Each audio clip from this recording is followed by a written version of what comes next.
আগামীকাল থেকে সপ্তাহের 7 দিনই চলবে মেট্রো রেল। তবে আপাতত শুক্রবার মেট্রো চলবে বেলা 3:30 থেকে রাত 9:40 পর্যন্ত। একই সাথে চালু হচ্ছে কাজীপাড়া স্টেশনও।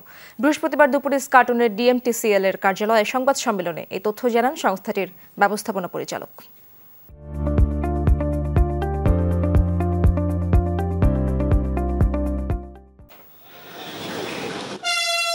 যানজটের নগরীতে দ্রুতই জনপ্রিয় হয়ে ওঠে মেট্রো রেল। তবে আফসোস ছিল শুক্রবার বন্ধ থাকা নিয়ে।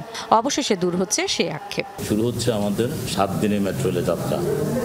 সংবাদ সম্মেলনে ডিএমটিসিএল এর নতুন ব্যবস্থাপনা পরিচালক জানান, যাত্রী চাহিদা বিবেচনায় এখন থেকে শুক্রবারও চলবে মেট্রো, তবে তা সীমিত পর্যায়ে।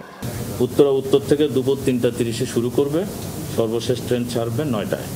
এখানে হেডওয়ে থাকবে 12 মিনিট করে, দুপুর 3:30 থেকে রাত 9টা পর্যন্ত। এটা সব সেম টাইম, 12 মিনিট হেডওয়ে।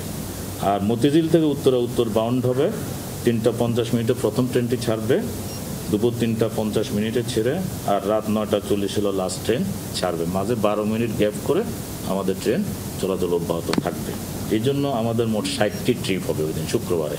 কোটা সংস্কার আন্দোলনের সময় ক্ষতিগ্রস্ত কাজীপাড়া স্টেশনও খুলছে শুক্রবার। আগে 1 বছরের কথা বলা হলেও এই স্টেশন মেরামতে সময় লাগলো মাত্র 62 দিন। এতে খরচ হয়েছে মাত্র 20,50,000 টাকা। আগামীকাল থেকে কাজীপাড়া চালু হবে ইনশাল্লাহ। এখানে আমাদের এখন 20,50,000 টাকা খরচ হচ্ছে এই মুহূর্তে চালুর জন্য।